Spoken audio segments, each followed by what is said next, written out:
చిన్నగా చిన్నగా పోరా నాన్న. అమ్మాయి పరిగెత్తుకోండి పాప.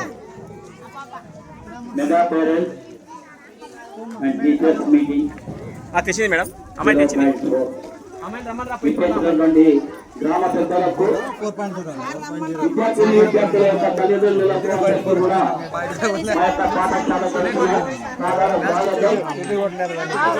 అలాగే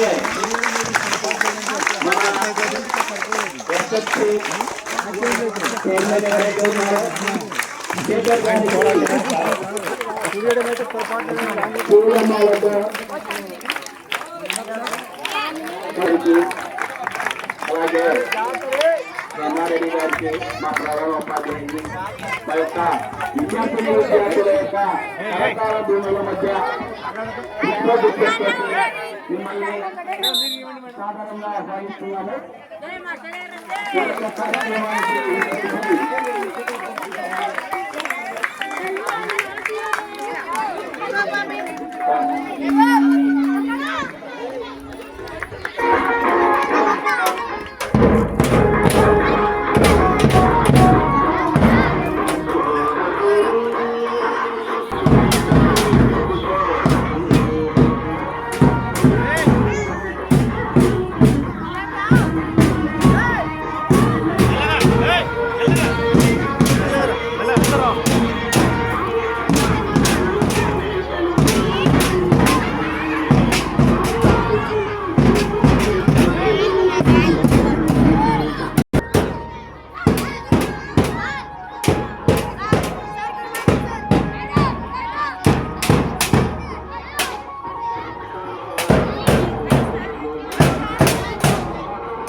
రాజా కూర్చో, కూర్చో, నీ కొట్లాట వస్తుంది ఇట్లా. కూర్చో కూర్చో, అదో అవును అయితే ఒకటి నొక్కండి, కాదైతే రెండు నొక్కండి అని వస్తుంది. మీరు ఏం నొక్కారమ్మా? ఒకటి ఖచ్చితంగా నొక్కండి. నాకు సంబంధం లేదని వదిలేదండి. ఒక సమయానికి ఫోన్ అటెండ్ అయితేనే రికార్డ్ అయింది. ఏమా ఫోన్ అటెండ్ కాకుంటే ఏం సంబంధం లేదు. ఫోన్ వచ్చినప్పుడు మీరు అందుబాటులో లేకున్నా ఏం ప్రాబ్లం లేదు. ఫోన్ వచ్చినప్పుడు మీరు నొక్కినప్పుడు ఆడ మాట్లాడతారు, వాళ్ళ మాటలు కొంచెం అర్థం కావు. మీ పిల్లలు రోజు స్కూల్లోకి వెళ్తున్నారా అని అడుగుతారు. అవును అయితే ఒకటి నొక్కండి, కాదైతే రెండు నొక్కండి అంటారు. భోజనము తింటున్నారా, బాగుందా అని అడుగుతారు. అవును అని ఒకటి నొక్కండి, కాదంటే రెండు నొక్కండి. మా పిల్లలకు బడిలో అన్నమే తినడం లేదని పిచ్చిగా మూడుగా రెండు నొక్కనే నొక్కండి. ఒకటే నొక్క. స్కూల్లో సన్న బియ్యం వస్తున్నాయి, సంవత్సరమైన ఫ్రైడ్ రైస్ అని వెళ్ళి చూడండి. ఇప్పుడు మీరు లంచ్ చేస్తారు కదా, చూడండి. ఫైన్ రైస్ చాలా చిన్న బియ్యం మన ఇళ్ళల్లో కూడా వాడుతున్నాం. అంత క్వాలిటీ ఉన్నాయి. ఇంట్లో కూడా హెవీ ప్రోటీన్స్ ఉంటున్నాయి. ఏమి పాలిష్ చేయరు. ఏం చేస్తారంటే మినరల్స్, కార్బోహైడ్రేట్స్ ఇవన్నీ వేసి చేసింటారు ఆ రైస్. స్పెషల్ రైస్ అమ్మ, తింటే పిల్లలకు మంచిది అని మన ఇళ్ళల్లో కూడా తినడం వాస్తవంగా చెప్తున్నాను. అంత మంచి రైస్ వస్తున్నాయి. సో మీరు విటమిన్స్ రైస్ చాలా బాగుంటుంది కాబట్టి బాగుంది అని నొక్కండి. అర్థమవుతుందండి. తమ పిల్లల పురోగతిని చూసి గర్వపడ్డారు. రాష్ట్ర వ్యాప్తంగా అన్ని జిల్లాలు అభ్యసన ఫలితాలు పాఠశాల ఎస్ఎం గారికి, పాఠశాల విద్యా కమిటీ చైర్మన్ గారికి, నాతో ఉపాధ్యాయులందరికీ నమస్కారాలు. ఈరోజు పాఠశాలలో ఉపాధ్యాయ తల్లిదండ్రుల సమావేశానికి వచ్చేసినటువంటి తల్లిదండ్రులకు అందరికీ కూడా నా నమస్కారం.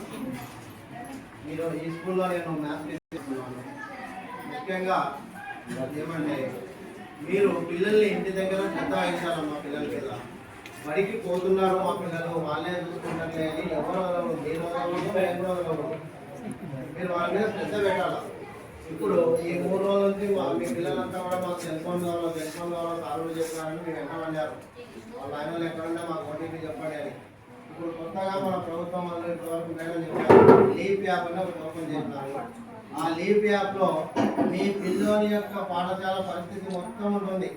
ఈరోజు బడికి వచ్చినా లేదా, నెలలో 30-25 రోజులు బడి జరిగితే ఎన్ని రోజులు ఆ లెసన్స్ కూడా ఎక్స్ప్లెయిన్ చేస్తాం. మేము చెప్పిన పాఠాల వరకు కనీసము వారానికి ఒక 2-3 రోజులైనా ఆ లెసన్స్ వినిపించాలి. మీరు ఏం చేయాలంటే, సార్ మాకు తెలియదు కదా, మాకు చాలా మంది అంటుంటారు, మీకు తెలియదు కాదు. మీరు ఏం చేయాలంటే వాళ్ళ పిల్లలు కూర్చొని చదువుకునేటట్లు బాధ్యత తీసుకోవాలి. మన పిల్లల మీద మనం బాధ్యత తీసుకోలేకుంటే మేము ఒక్కరం ఎంతసేపు ఒక చేతితో కొడితే శబ్దం రాదు, సపోర్ట్ రావు. మీరు కూడా దానికి సపోర్ట్ చేస్తేనే మన పిల్లలు మంచి రిజల్ట్ తీసుకుంటారు.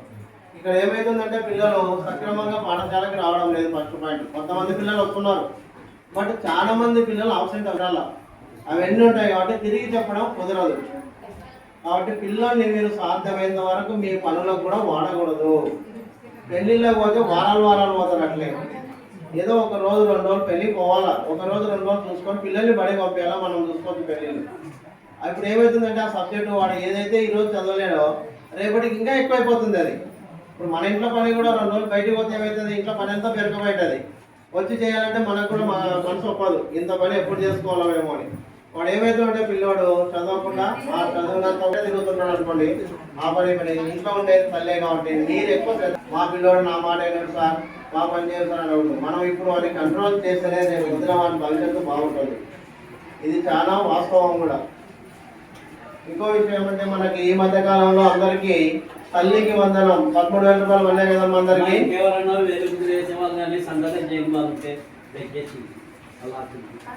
తల్లికి వందనం అందరి డబ్బులు ఉన్నాయి కదమ్మా, అది చాలా సంతోషం. గతంలో ఒక తల్లికి ఒక పిల్లల వరకే డబ్బులు వచ్చేది ఒకరికే. ఇప్పుడు తల్లికి ఎంతమంది పిల్లలు ఉండే కూడా అందరికీ డబ్బులు ఉన్నాయి. ఇప్పుడు ఎందుకు ఇస్తున్నారు, పిల్లలు బడికి రావాలనే డబ్బులు ఇస్తున్నారు. ప్రభుత్వం పుస్తకాలు ఇస్తున్నారు. మధ్యాహ్నం భోజనము మా ఇంట్లో కూడా మేము తెచ్చుకుంటే క్యారెట్ అన్నం పప్పు అన్నం కూరగాయలు ఏదో తెచ్చుకుంటాం. ఇక్కడ అన్ని 2-3 రకాలు చేస్తారు. రోజు గుడ్డు ఇస్తారు ప్రతిరోజు. మన ఇంట్లో గుడ్డు రెగ్యులర్ కూడా తినాం, ఎప్పుడో బాగా తింటుంటాం మనం కూడా, గుడ్డు కానీ అనేది కానీ. ఇక్కడ గుడ్డు అయితే ప్రతిరోజు ఒక శనివారం తప్ప, శనివారం కూడా పాయసం ఇస్తారు. కాబట్టి పిల్లలకు బట్టలు వస్తున్నాయి, పుస్తకాలు, షూ, తిండి ఉంటుంది. 13,000 రూపాయలు సంవత్సరానికి ఇస్తున్నారు. కాబట్టి మీరు ఖచ్చితంగా వాళ్ళ మీద శ్రద్ధ వహించి స్కూల్కి పంపించాలి. మనం ఏం చేస్తున్నామంటే స్కూల్లో డబ్బులు కట్టడం లేదు కదా అని ప్రైవేట్ స్కూల్లో పంపించిన తల్లిదండ్రులు మొత్తం వాళ్ళే ఒక ఈ ఇంగ్లీష్ మీడియం ప్రైవేట్ స్కూల్లో చదివిన పిల్లలు సాఫ్ట్వేర్ వైపు మాత్రమే ఉన్నారు. ఎంత చెప్పండి, వాళ్ళు ఫారెన్కి వెళ్ళిపోతున్నారు. పవర్స్ ఉండేటువంటి మన గవర్నమెంట్ స్కూల్లో చదివిన వాళ్ళకి, గవర్నమెంట్ స్కూల్లో చదివితే పిల్లోనికి జనరల్ నాలెడ్జ్ కూడా వస్తుంది, బాగా మన నాలెడ్జ్ పెరుగుతుంది. ఈ ప్రైవేట్ స్కూల్ విషయాలు ఎట్లున్నాయంటే ఓన్లీ బట్టి కొట్టిన మోడలే ఉంటుంది. కాబట్టి మీరు మన స్కూల్కే పిల్లల్ని ప్రోత్సహించండి. ప్రతి ఊర్లో, మన ఊరే అని కాదు, ప్రతి ఊర్లో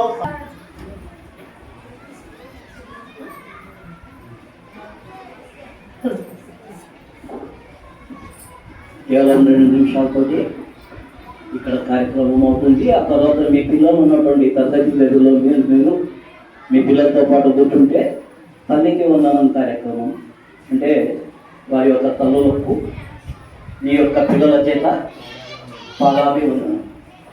అంటే ఇది ఒక సత్సంప్రదాయం. మాతృదేవో భవ, పితృదేవో భవ, ఆచార్య దేవో భవ, అతిథి దేవో భవ. ఇది ఒక మన భారతదేశం యొక్క సత్సంప్రదాయం. తల్లిని గౌరవించడం అనేది మనం నేర్పిస్తున్నాం. అలాగే ఈ యొక్క కార్యక్రమం ద్వారా మనమందరం కూడా మళ్ళీ ఒకసారి ఇక్కడ సమావేశం అయ్యేదానికి అవకాశం దొరికింది. మీ అందరూ కూడా ఏమిటి ఈ మీటింగ్ వల్ల ప్రయోజనం అని అనుకోవచ్చు. ముఖ్యంగా మన పిల్లలు ఎలా చదువుతున్నారో వాళ్ళ తరగతులకు వెళ్ళేటటువంటి ఉపాధ్యాయులతో మీరు మాట్లాడేటటువంటి ఒక అవకాశం. ఇవి ముగ్గురు పైన ఉంది ప్రధానంగా. మొట్టమొదట విద్యార్థి పైన, అంటే చదువుకుంటున్నటువంటి మీ పిల్లవాడి పైన ప్రధానమైనటువంటి బాధ్యత చూసుకోవడము ఎంత తేడా ఉందో గమనించవచ్చు. మా దగ్గర 50 మంది పిల్లలు ఉన్నప్పుడు రాసుకుంటున్న పిల్లలు ఉన్నారు, చదువుకుంటున్న పిల్లలు ఉన్నారు, పూర్తిగా చదువుకున్నటువంటి పిల్లలు ఉన్నారు, బడికి రానటువంటి పిల్లలు ఉన్నారు, బడికి వచ్చి బయట చేసే పిల్లలు ఉన్నారు. ఇన్ని రకాల పిల్లలు ఉన్నారు. మరి మాకు ఉండేటటువంటి అవకాశం కేవలం ఒక పీరియడ్ అంటే 35 నిమిషాల నుంచి 40 నిమిషాలు. ఈ 35 నిమిషాల నుంచి 40 నిమిషాలలో మేము చదువుకుంటున్న పిల్లల్ని చూసుకోవాలా, పూర్తిగా చదువుకున్నటువంటి పిల్లల్ని చూసుకోవాలా, అటెండెన్స్ చూసుకోవాలా. ఇటీవల కాలంలో యాప్లని ప్రతిదీ సెల్ ద్వారా ప్రభుత్వానికి పంపించారు. ఇటువంటి కార్యక్రమాలు ఉన్నాయి. కాబట్టి ఉపాధ్యాయుడు పనిచేస్తున్నాడు. మరి తల్లిదండ్రులుగా మనము పిల్లవాడు పడిపోతున్నాడా లేదా? అప్పుడప్పుడు మనం ఇట్లాంటి మీటింగ్లలో తప్పకుండా రావాలా. ఈసారి చాలా మంది వచ్చినారు, ముఖ్యంగా అమ్మలు చాలా మంది వచ్చినారు. ఎందుకంటే అమ్మనే ఇంట్లో పిల్లవాడిని చూసేది. తండ్రి అనేవాడు పొద్దున పోతుండే కూడా సాయంత్రం వస్తాడు. సరే, ఇక్కడ తల్లులు కూడా పోతున్నారు, కాదు లేని విషయం. అయితే ముఖ్యంగా మనం మన పిల్లల చదువు కోసం మనం ఇక్కడికి పంపిస్తున్నాం. 10 ఏళ్ళు వాడు పనికి వస్తున్నాడు, 3వ తరగతి నుంచి 10వ తరగతి తర్వాత. ఇక్కడి నుంచి బయటికి పోయిన తర్వాత వాడు ఒక అప్లికేషన్ కూడా రాయలేని పరిస్థితిలో ఉన్నాడంటే మనం అందరం కూడా బాధ్యులమే. మనం ఏమంటాం, ఉపాధ్యాయులను మాత్రమే బాధ్యుల్ని చేస్తున్నాం.